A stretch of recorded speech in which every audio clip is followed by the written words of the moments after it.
en función de la relación A sobre D, que era esa relación importante entre la posición de la carga o del corte y el momento, o la relación M sobre B, D, en función de esta relación que era equivalente, sobre todo en vigas, que era igual en vigas donde tenía carga puntual y era equivalente en el resto de las vigas, nosotros podíamos clasificar a las vigas en el comportamiento de las vigas sin armadura de corte en distintos comportamientos.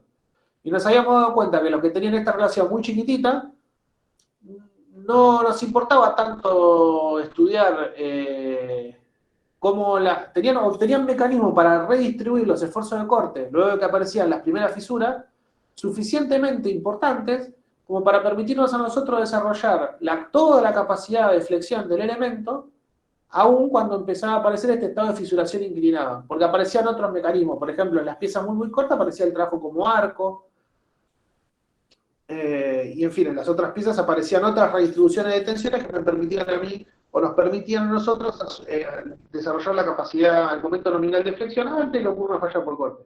También vimos que las vigas muy grandes, donde esta relación era muy grande, tampoco nos preocupaba, porque eran vigas que también iban a poder desarrollar su capacidad flexional antes de que se desarrolle siquiera el estado de la primera fisura de corte.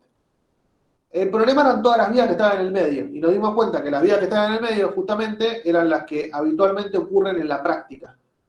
Entonces son vigas que nos van a interesar mucho estudiar.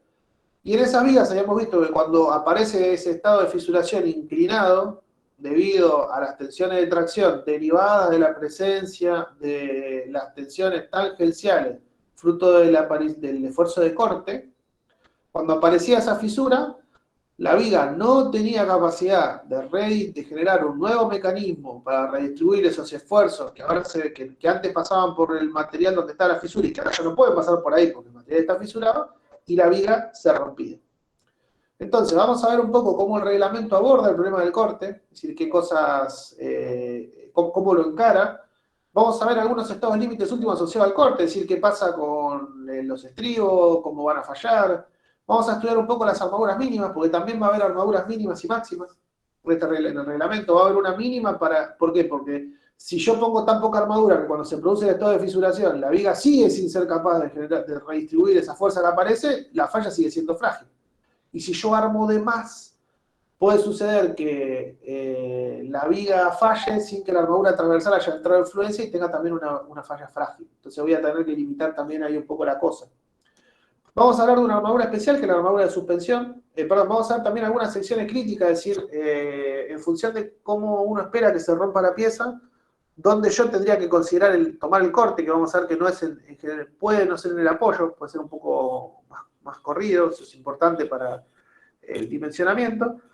Vamos a hablar de un tipo de armadura especial, que es la armadura de suspensión, que es una armadura que se pone en ciertos lugares cuando, en vez de tener una viga apoyada en una columna, tengo una viga apoyada en otra viga. Después vamos a ver por qué hay que ponerla y cómo se calcula. Y por último, si tenemos tiempo, vamos a ver un ejemplo para tratar de que todo esto que vemos hoy, que es un montón son todas cosas muy sencillas, pero que no podemos, que son a veces difíciles de procesar enteras, nos lleguen, por lo menos en un ejemplo rápido, nos lo llevemos lo más resuelto posible.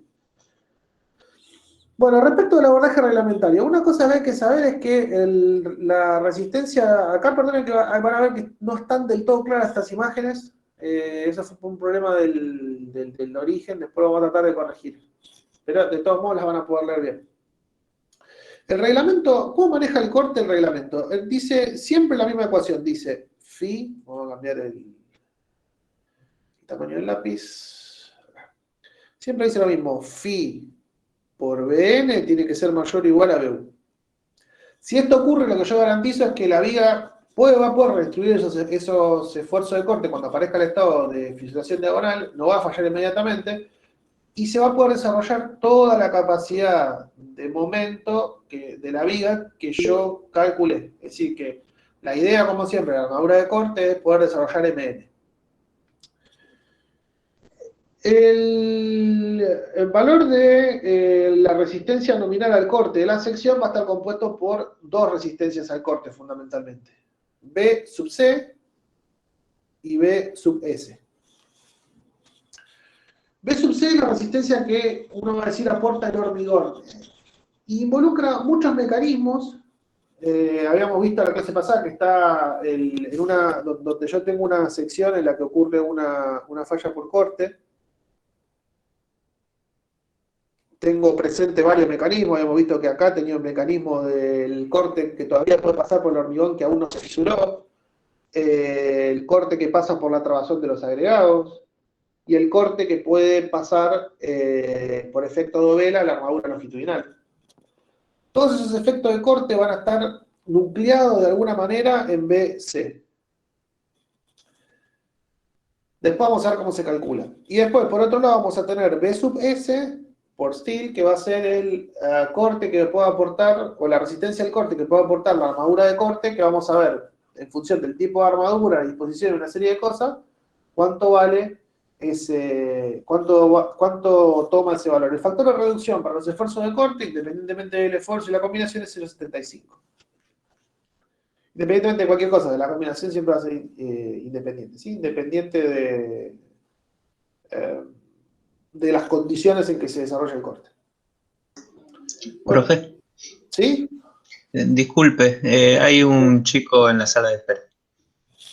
Bueno, nos hacemos entrar entonces. Nicolás Bruzzone, bienvenido, Nicolás. Ahí está. ¿Tenemos alguno más? No. Muy bien, volvemos entonces acá. Esto es un extracto de uno de los libros que nosotros recomendamos, que no es para leer como segundo libro. Una vez que uno tiene el tema bien dominado, venía a leer este libro, lo escribió Parca y Pauli. Estos dos personajes, que ya creo que han muerto los dos, fueron los que escribieron el código sismoresistente neozelandés en el que está basado nuestro CIRSOC 103. Y hay en las últimas jornadas de ingeniería estructural se reforzó esa tradición. Es súper interesante, no se adoptó, que es el único reglamento que históricamente nunca respondió al cuerpo reglamentario del reglamento principal, es decir, del reglamento estructurales, y siempre se mantiene con independencia, incluso ahora que se ha virado al ACI, en vez de adoptarse la parte de sismo correspondiente al ASC7, que sería el cuerpo reglamentario norteamericano, se adoptó por mantener el neozelandés y se ha hecho una defensa súper férrea. Es muy, muy interesante el tema. Bueno, Parker y Pauli fueron los... son dos tipos que han escrito mucho sobre sismo, han escrito mucho sobre hormigón, y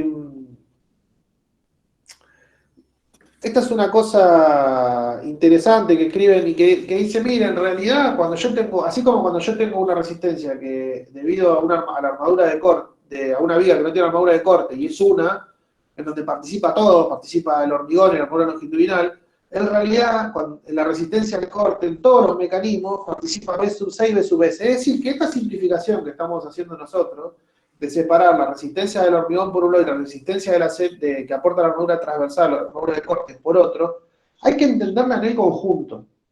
No es que B sub C es realmente la resistencia que aporta el hormigón a este mecanismo de falla por corte y que B sub S es la que aporta la C. En realidad están las dos bastante entremezcladas y lo único por lo que están separadas así y por los que se han adoptado los valores es porque si se la compara con resultados experimentales, las predicciones de la teoría coinciden razonablemente bien con lo que se observa en los ensayos. Entonces, esta cosa que es un poco ficción, porque en realidad B sub C y B sub S no son enteramente independientes, hay que tomarlo en el conjunto y el único valor que es razonablemente coincidente con la realidad es B sub N. ¿Sí? Entonces es importante que tengan eso en cuenta, porque la confianza que uno tiene en el cálculo de sub C y B sub S es relativamente baja, y en la suma es relativamente